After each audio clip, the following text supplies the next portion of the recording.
Oi, Eja, tudo bom? Como é que vocês estão? A gente está na aula do módulo 3 da Educação de Jovens e Adultos. Melise está fazendo os sinais para a gente na aula de hoje, a interpretação.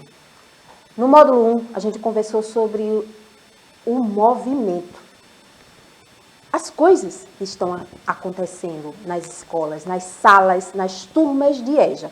Trouxemos algumas ilustrações, trouxemos fotos, imagens, trabalhos, produções que vocês estão fazendo aí. Passa lá e assiste. No módulo 2, a gente falou sobre também esse viver na EJA. Falamos sobre temas de inclusão, acessibilidade. A gente vai continuar conversando sobre isso. Também, nesse módulo, trouxemos a participação da professora Thaís Luz, professora do atendimento educacional especializado, professora aqui da EMAD, que acompanha a EJA. Thaís, muito obrigada. A gente já vai do módulo 2 agora para o módulo 3. É uma alegria a sua presença aqui para nos ensinar, nos mostrar, nos orientar, para a gente conversar sobre coisas que a gente pensa que muitas vezes, né, pode ter essa sensação de que, eu não sei como fazer, eu não sei como falar, eu não sei como dizer. É esse o bate-papo que a gente vai ter sobre esses termos, os termos inclusivos. Como é que a gente diz? Como é que a gente fala? Como é que a gente entende? Ora, se eu não sei, a gente aprende. A gente está aqui para estudar, para aprender, para conversar. Por quê? Faz parte não saber. A gente não sabe um monte de coisa, mas a diferença dessa linha é justamente a busca do conhecimento. Vamos para a aula, Eja, vamos aprender. Eu estou aprendendo todo santo dia. Thaís vai explicar para a gente algumas coisas importantes desse jeito que a gente fala, nesse jeito que a gente entende, sobre especificamente no que se refere às pessoas com deficiência. Não é, Thaís? Obrigada de novo. Diz aí. Isso mesmo. Eu que agradeço, Janaína, estar aqui mais uma vez, agora na aula do módulo 3. Na aula do módulo 3, e assim, pode contar comigo, a gente da Educação Especial está aqui para ajudar e para esclarecer. Não é? Então, você do EJA, que tem aí seus colegas, seu vizinho, alguma pessoa com deficiência, não é? A gente denomina, vamos dizer assim, a gente tem alguns termos que vão sendo modificados, não é, Janaína, ao decorrer do tempo, porque naquele período havia um entendimento, então se cria uma palavra, mas aí vai se evoluindo e se percebe que aquele termo, ele não deve ser mais utilizado, que surgiu um termo mais adequado para a gente se referir, não é, a alguma pessoa ou alguma coisa, e aqui nós estamos falando das pessoas com deficiência. Sim. Então, assim, é sempre importante a gente estar se renovando, pesquisando e colocando no nosso vocabulário, né, novos termos, não é, termos mais corretos, não é, para a gente se referir, nesse caso, às pessoas com deficiência. Certo, eu trouxe alguns, a gente vai fazer esse destaque e Thaís explica pra gente, conversa um pouquinho sobre cada um desses pontos, desses termos, tá? Vamos começar por esse. Pessoa com deficiência, é o termo adequado, é a expressão adequada, pois não disfarça a existência de uma diferença. É também o termo utilizado pela ONU. Isso. Antes não se usava, não é, pessoa com deficiência, mais à frente a gente vai dizer o que a gente não deve dizer, não é? Mas vamos gravar agora como se referir. Então a gente diz que é uma pessoa com deficiência, não é? Ali a gente tem que colocar a pessoa em evidência, não é a deficiência. Por isso sempre nós vamos ver que o nome pessoa está à frente. Então é uma pessoa com deficiência. Vê que importante, gente, estudante com deficiência. Se temos a pessoa com deficiência, aquele que está na escola, você que está estudando na EJA, como que a gente diz? É um estudante com deficiência, é a maneira mais adequada para se referir genericamente aos estudantes com deficiência, não é, Thaís? Isso mesmo. Então, na nossa sala ou na nossa escola, nós podemos ter um estudante com deficiência. Novamente, a gente troca aí, não é? O termo pessoa por estudante, quando a gente está falando no nosso ambiente escolar. Então, o estudante com deficiência, mas o que é que ele é na sua essência? Um estudante. Então, esse nome vem à frente, não é? E o com deficiência vem só seguindo, mas ele é principalmente um ser, o estudante. E mesmo porque se a gente for olhar direitinho, todo mundo tem em maior ou menor grau algum tipo de deficiência. De deficiência, não é verdade? É verdade. Pessoa que usa cadeira de rodas. Os termos corretos são pessoa em cadeira de rodas ou pessoa que usa cadeira de rodas. Coloquialmente, pode-se falar cadeirante. Explica isso. Isso. Antes se utilizava bastante esse termo cadeirante, Sim. Não é? Mas o cadeirante ele vem sendo cada dia menos usado. Por quê? Porque o cadeirante ele coloca a cadeira como um foco principal, não é? Cadê a pessoa? Não é? O cadeirante é uma cadeira que anda. E cadê a pessoa? Cadê a pessoa? Não é? Então, aos poucos está sendo substituído. Então, o máximo possível que você puder fazer essa troca, utilizar a pessoa que usa a cadeira de rodas, não é? Então, vai sendo gradativo e importante essa troca. É tão legal a gente aprender e refletir, porque são essas palavras, às vezes as construções, esse pensar sobre a frase, sobre um termo, muda a forma como a gente vê. Não é, Thaís? Às vezes a gente... eu dizia cadeirante, Janaína, dizia cadeirante até um dia, alguns dias, um tempo atrás.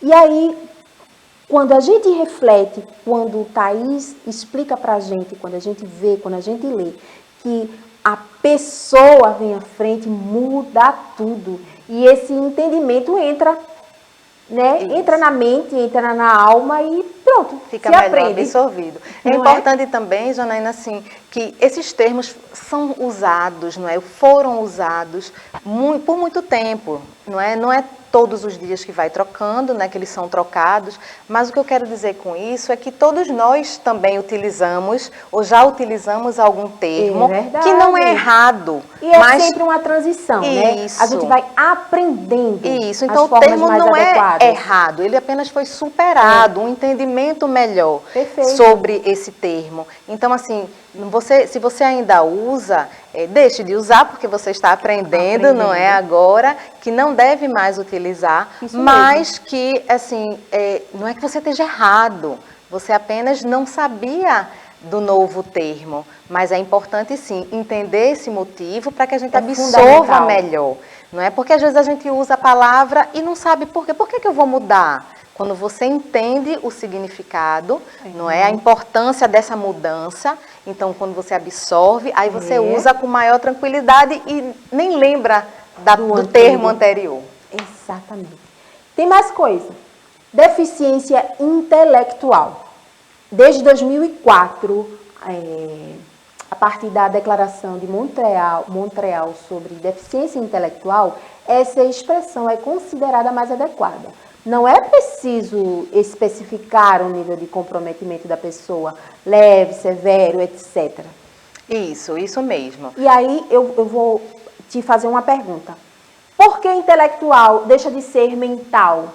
Porque até um tempo a gente utilizava deficiência mental. Por que deixa de ser mental e passa a ser deficiência intelectual, Thaís? A deficiência mental, ela abrange uma maior complexidade. Ou seja, já é outra coisa. Já é outra coisa, ela está mais ali ligada à área da medicina, entende? Então já abrange outra coisa. A deficiência intelectual, ela vem para colocar essas pessoas, as pessoas que têm uma dificuldade na aprendizagem. Sim. Entende? Então, a deficiência mental, ela existe, mas aí já é uma área médica, sabe? E a deficiência intelectual a gente utiliza mais nesses estudantes de sala de aula, desses estudantes que têm uma dificuldade em aprender, de aprendizagem, entende? Então, assim, tem alguns diferentes, não é? Alguns níveis, mas aí a gente não precisa especificar, não é apenas uma pessoa com deficiência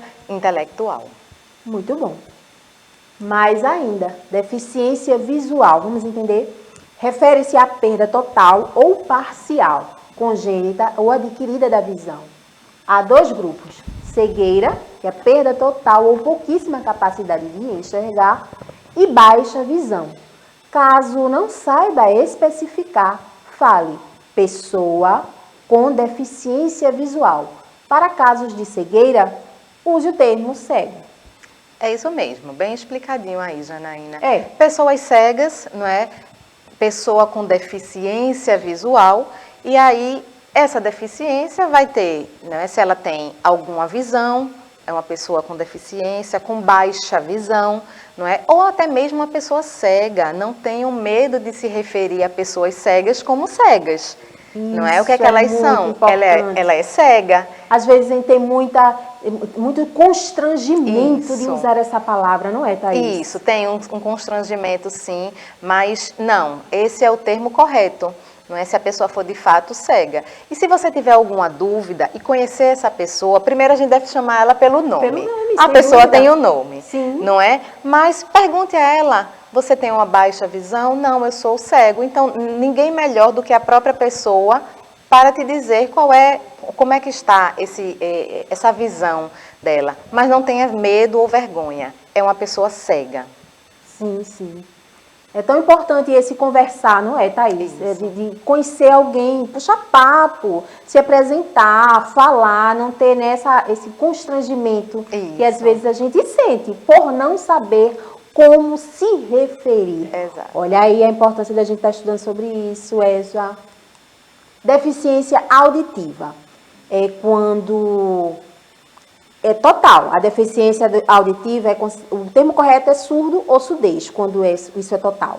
Quando é parcial, pode-se utilizar o termo pessoa com deficiência auditiva. E aí ilustra o alfabeto em Libras. Melise está fazendo os sinais para a gente, que é justamente essa interpretação da língua brasileira de sinais, não é, Thaís? Isso.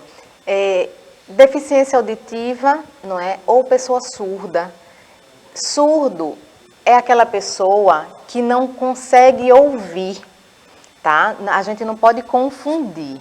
Vamos falar um pouquinho na frente sobre isso, rapidinho. Mas a pessoa que não consegue falar, ela não fala porque não escuta, apenas isso.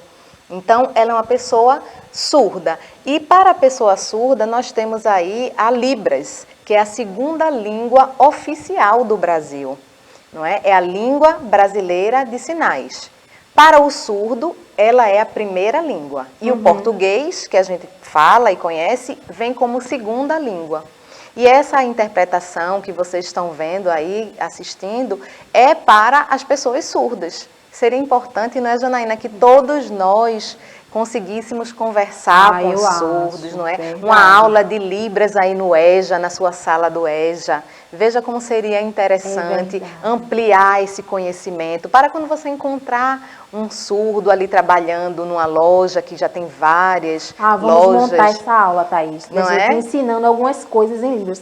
Combinado? Vamos fazer. Chama a Melise, os meninos da interpretação, os intérpretes, o pessoal que faz esse trabalho com a gente. Tá combinado já. É isso aí.